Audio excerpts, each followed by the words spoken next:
Rapidinho, antes da gente começar o vídeo, deixa eu te apresentar um serviço interessante que tá patrocinando aqui o nosso canal. É o Prime Pass, esse cartãozinho que eu tô aqui escondendo os números para vocês não me fraudarem, mas que se você pagar mensalmente, você pode ter o seu. Com ele você pode ir ao cinema de acordo com o plano que você escolheu pagar lá mensalmente. Então tem planos que concedem você ir uma vez ao cinema por semana, tem planos que concedem 2, 3, 1 todo dia, 3D, sala VIP, Macro XE, etc. Enfim, acesse aqui embaixo o link que tá nessa descrição. Por favor, acesse exatamente o link que tá nessa descrição e conheça o Prime Pass. Triple X reativado, a volta da franquia, agora dirigida por DJ Caruso, lá de Paranoia, Tudo por Dinheiro, e do péssimo Eu Sou o número 4, é assim? É, acho que eu sou o número 4, e protagonizado por Vin Diesel, Donnie Yen, Tony Jaa, mó galera e até o Neymar. O filme segue molde simples do estilo de ação. Então a gente tem um grupo, isso mais moderno, né? A gente tem um grupo de pessoas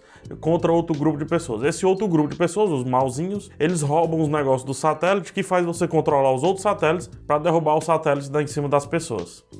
E aí, esse grupo dos Triple X vão ter que pegar esse artefato, vou colocar assim, esse aparelho, para que os satélites parem de cair na cabeça das pessoas. É só um plot, né? Só um pequeno conflito para justificar as várias cenas de ação. O lance que em Triple X, a grande diferença dos filmes de ação é que o Triple X é bem antigo e tal. Assim que foi lançado Velozes e Furiosos, saiu o Triple X, na época, com o Vin Diesel tentando fazer uma franquia mais dele, não conseguiu, e ele dominou a franquia Velozes e Furiosos, e agora ele tá fazendo a mesma coisa. Com o The Rock, o Jason Statham dominando ali Velozes e Furiosos, o Vin Diesel tá meio que mirando as suas fichas aqui no Triple X, né, na volta do Triple X como um todo. Mas a grande diferença assim, do Triple X pros outros filmes de ação é que ele tem a tendência de utilizar mais o esporte. A primeira sequência do filme, ou melhor, a primeira sequência do Vin Diesel do filme é muito Triple X, ele com skate, esquiando na floresta, tudo isso para ligar a TV lá para acontecer algo, né? Então isso é muito Triple X, assim, ele utiliza o esporte para se desvencilhar, para lutar, etc. Coisa que não é muito vista aqui nesse filme. E para mim isso já descaracteriza a principal ideia do Triple X. Se não tem esporte, o nome Triple X não faz tanto sentido. Só utilizar a franquia para trazer cenas de ação e mais cenas de ação em cima do personagem Vin Diesel. O que para mim também não funciona enquanto ator de ação aqui nesse filme. Ele tá do lado de grandes atores, como por exemplo o Donnie Yen, que é o meu ator favorito da atualidade em termos de luta, de artes marciais, de ação, enfim. Quando ele contracena com o Donnie Yen em relação a embate corpo a corpo, essas coisas, absolutamente não funciona e mostra-se muito a fragilidade do Vin Diesel. Parece uma pulga lutando com um rinoceronte. E fora isso tudo, assim, todas as cenas de ação, inclusive as que incluem o próprio Donnie Yen e o Tony Jaa. O filme tem o Tony Jaa, do Ong Bak. Tony Jaa e Donnie Yen no mesmo filme, veja só. E as cenas de ação são extremamente picotadas. É uma matéria-prima que você tem nas mãos para filme de ação que você não precisa picotar nenhuma cena. Tentando explicar esse lance do picotar, que eu uso bastante, muita gente diz assim, o que foi esse picotar e tal? O Jack Chan explicou muito bem, e lá no Every Frame a Painting também tem uma explicação muito boa utilizando os filmes do Jack Chan. No cinema oriental, quando eles vão filmar uma cena de ação, por exemplo, se tem um soco, tá aqui o objeto que vai levar o soco, então a cena de ação é filmada assim. Depois que o soco termina, é que tem o corte da cena. Aqui no Ocidente, principalmente quando traz esses atores de artes marciais que são muito rápidos e que precisam de dublês tão bom quanto eles, e esses dublês não são Vin Diesel, eles cortam a cena 1 segundo antes do soco, cortam para outra câmera já depois da ação para que eles precisem filmar menos takes e obviamente gastar menos dinheiro. Ou seja, quando o cara vai dar o soco, a cena é cortada mais ou menos aqui, e quando voltamos com outra visão, uma visão, por exemplo, daqui, a mão já está voltando, é um corte em cima do corte. Então é por isso que eu digo picotado. Isso dá uma sensação que eu chamo a sensação boate.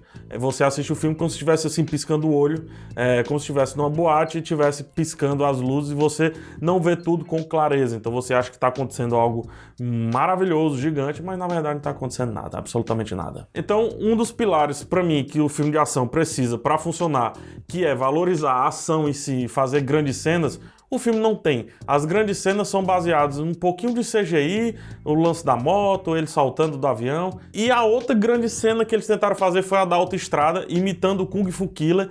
inclusive filme do Donnie Yen, que também mais na frente tem outra cena tirada do Kung Fu Killer, que é quando ele fica girando a mão assim, lutando com vários guardas num canto minúsculo. Então assista Kung Fu Killer e veja que de fato é cena de ação grande, valorizada, né?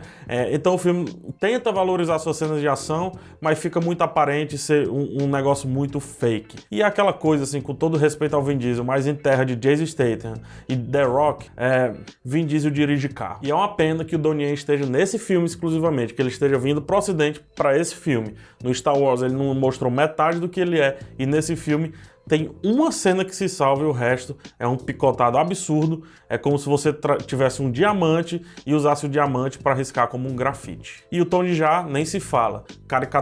Caricaturizaram muito o personagem dele e transformaram o cara num ameba, que tem 2 saltos, a joelhada voadora dele é utilizada uma vez e não é o Tony Jaa. O outro pilar do filme de ação é você criar carisma do grupo. Isso é um pouquinho mais recente. Velozes e Furiosos trouxe isso. Velozes e Furiosos, os personagens ali têm carisma.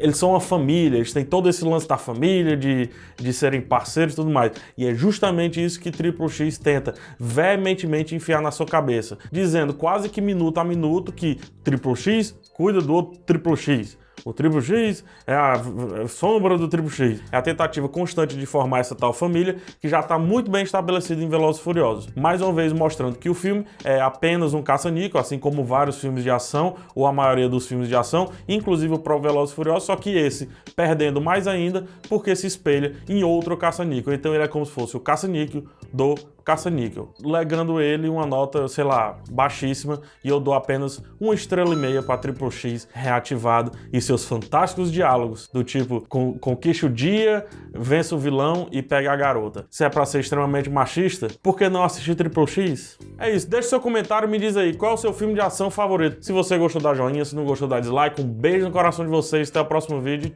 tchau!